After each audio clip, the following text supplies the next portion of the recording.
సమావేశము రహదారి భద్రత నియమాల పట్ల అవగాహన. దీని గురించి మా ఏసీపీ గారు, మోటార్ వెహికల్ ఇన్స్పెక్టర్ గారు, మా సిఐ గారు, ఎస్ఐ గారు మీకు మాటల ద్వారా చెప్పారు, వీడియో ద్వారా చూపించారు. అన్నిటికంటే ముఖ్యంగా మీ వార్డులో, మీ ప్రాంతంలో, మీ వ్యాపారాల్లో అనుభవం ద్వారా కూడా మీకు తెలుసు రహదారి భద్రత ఎంత ముఖ్యం అనేది. దానికోసము మనము ఎప్పుడైనా రోడ్డు యాక్సిడెంట్స్ ఎప్పుడైతాయి, సహజంగా ఎవరైనా ఏం మాట్లాడతామంటే రోడ్ బాగాలేదు కాబట్టి యాక్సిడెంట్ అయిందని అంటారు జనరల్గా ఎవరన్నా.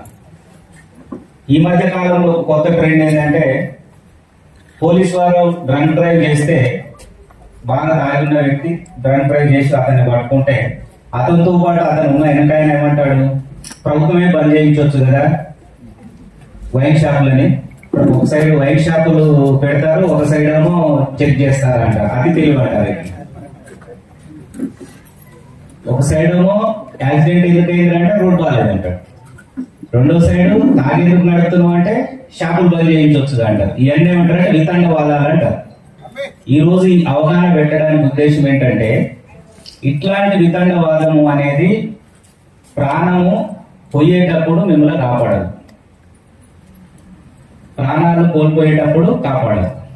ఎందుకంటే ఒక తాగి నడిపే వ్యక్తి మర్డర్ చేసిన వ్యక్తితో సమానం అంటానే. మర్డర్ అయితే ఒక ఇంటి ఆయనకు ఇంకో ఇంటి ఆయనకు ఆస్తి తగాదు ఉంటుందో, ఇంకో విషయం ఉంటుంది. కనీసం ఒక ఆయన చంపాలన్న కోపం అని ఉంటుంది వాళ్ళిద్దరి మధ్యలో గొడవని ఉంటుంది. అవతల వ్యక్తి వీడు ఎట్లయినా నన్ను ఏమన్నా చంపుతాడేమన్న ఉద్దేశంతో వీడు జాగ్రత్తతో ఉండాలని ఉంటాడు. కానీ ఇక్కడ యాక్సిడెంట్ లో ఏవి తెలియదు. ఇప్పుడు ఇక్కడ మాట్లాడిన టీచర్ గారు వాళ్ళ అమ్మ, ఆమె ఎంతో కష్టపడి అంగన్వాడీ టీచర్ అయ్యి రోడ్డు క్రాస్ చేస్తున్నప్పుడు అవతల వ్యక్తి ఓవర్ స్పీడ్ తోటి, నెగ్లిజెన్స్ తోటి, అజాగ్రత్త తోటి రావడంతో నిండు ప్రాణము రోడ్డు మీద పోవడం జరిగింది. ఇప్పుడు అతను ఉద్దేశం లేదు కానీ ప్రాణం అయితే పోయిందా లేదా? మర్డర్ చేస్తే ప్రాణం పోతుంది, ఒకవేళ యాక్సిడెంట్ అయినా ప్రాణం పోతుంది. వాళ్ళ కుటుంబాలు రోడ్డు మీదకి వస్తాయి, చిన్న పిల్లలు ఉన్న తల్లిదండ్రులు ఉంటారు. ఇంటి పెద్ద చనిపోతే ఆవిడ గారికి ఎంత ఇబ్బంది అవుతుంది, వాళ్ళ పిల్లలకి ఎంత ఇబ్బంది అవుతుంది. కాబట్టి యాక్సిడెంట్స్ లో నిర్లక్ష్యంతో తాగి కానీ, నిర్లక్ష్యంతో కానీ, ఓవర్ స్పీడ్ తోట కానీ డ్రైవ్ చేసినట్లయితే ఒక వ్యక్తిని చంపితే అది హత్యతో సమానమే. అందుకనే మేము రోడ్డు ప్రమాదాల పట్ల కఠినంగా ఉంటాం. తాగి ఎక్కడ తాగాలి? ఇంటికి తెచ్చుకొని తాగు, లేకపోతే తాగి ఇంటికి వేరే వాడికి డబ్బులు ఉంటే డ్రైవ్ చేసేటోని తాగు నూనె పెట్టుకొని ఇంటికి వెళ్ళు, మేమేమన్నాం.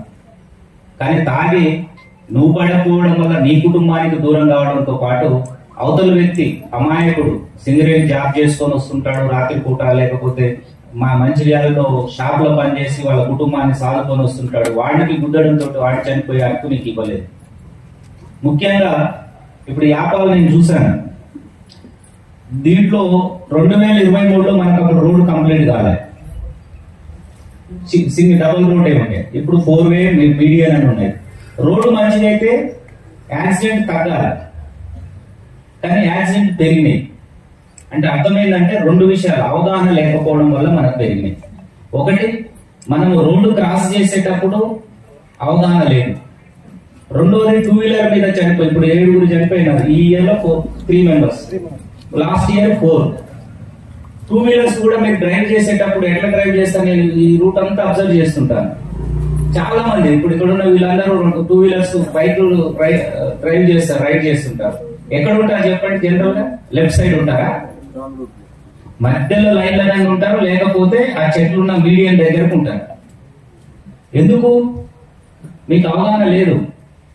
ఆ రోడ్లో మీడియం ఉంటది, మధ్యలో ఒక లైన్ ఉంటది, తర్వాత ఇంకొక వైట్ లైన్ ఉంటుంది. వైట్ లైన్ వెనుక ఎడ్జిలో పోవాలి. జనరల్ ఏముంటది, మళ్ళీ మీరు రైట్ టర్న్ తీసుకోవాలి. కాబట్టి ఎక్కడ రామకృష్ణపూర్ బొక్కలగుట్ట కాడ రోడ్ ఎక్కిన కానీ ఈ మీడియం పక్కనే వస్తాడు. నువ్వు రైట్ పోవాల్సింది ఎక్కడ? యాపాల దగ్గర. అప్పుడు వెహికల్స్ ఏముంటాయి? ఫుల్ స్పీడ్లు ఉంటాయి. నువ్వు రైట్ సైడ్ పోతే లారీ అతను వచ్చింది అనుకోండి, లారీ అతనికి రైట్ సైడ్ లో ఉన్నోడు కనపడడు. అదే నువ్వు లెఫ్ట్ సైడ్ లో ఉంటే ఐ సైడ్ లో కనపడతారు పెద్ద వెహికల్స్.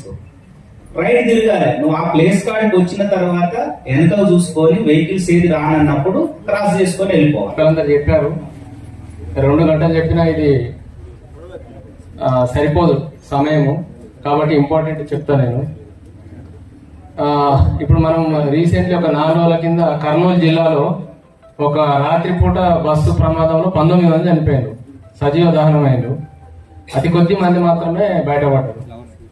దానికి కారణము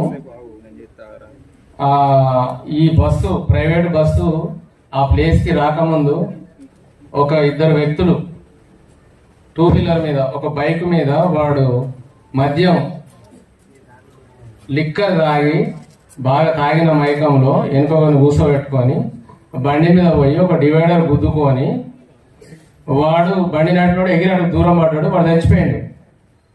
కొంచెం దెబ్బలు తగిలి వెనుక కూర్చోడు, కొంచెం దెబ్బలు తగిలి వాడు పక్కకున్నాడు. బండి ఏమో రోడ్కు మధ్యలో పడ్డది.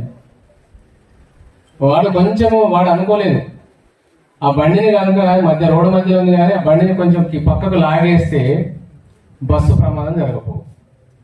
ఇక్కడ 2 విషయాలు. ఒకటేమో వాడు మనిషిని చూసిండు, వీడు చచ్చిపోయాడు కదా, లేకపోతే 2 వీలర్ ఉంటుంది, ఓకే మంచిదే.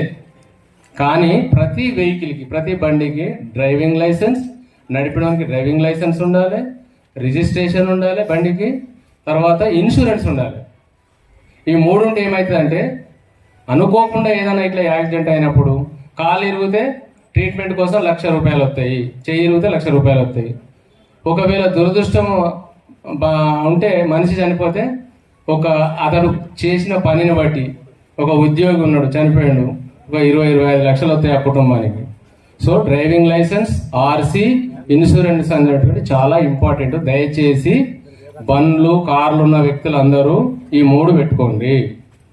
తరఫున వారికి ఎప్పుడు కూడా మేము సహకారం అందిస్తున్నాం. భవిష్యత్తులో కూడా ఇలాంటి చక్కటి కార్యక్రమాలు కానివ్వండి, అలాగే రోడ్డు భద్రతకు సంబంధించి చేసే ప్రతి వాటిల్లో కూడా కంపెనీ తమ సహాయ సహకారాలు అందిస్తుంది. మీ అందరికీ తెలుసు, గనిలో పనిచేయడం అనేది ఎంత ప్రమాదకరమో. గని లోపల జరిగే ప్రమాదాల కన్నా రోడ్డు ద్వారా జరిగే ప్రమాదాల వల్ల ఉద్యోగులు చాలా మంది చనిపోతున్న విషయం మీ అందరికీ తెలిసిందే. దానిపై ఉద్యోగుల్లో అవగాహన కల్పించడానికై ముఖ్యంగా హెల్మెట్ వాడకంపై చాలా పెద్ద ఎత్తున మేము అవగాహన కార్యక్రమం నిర్వహించడం జరిగింది. ముఖ్యంగా హెల్మెట్ లేకుండా ఎవరైతే 2 వీలర్ మీద తీస్తారో వారికి గని లోపలికి గేట్ దగ్గరే వారికి ఆపివేయడం జరుగుతుంది. అలాగే హెల్మెట్ లేకుండా 2 వీలర్ పై వచ్చినట్టయితే వారికి మస్టర్ కూడా బుకింగ్ చేయకుండా మనం ఆదేశాలు ఇవ్వడం జరిగింది.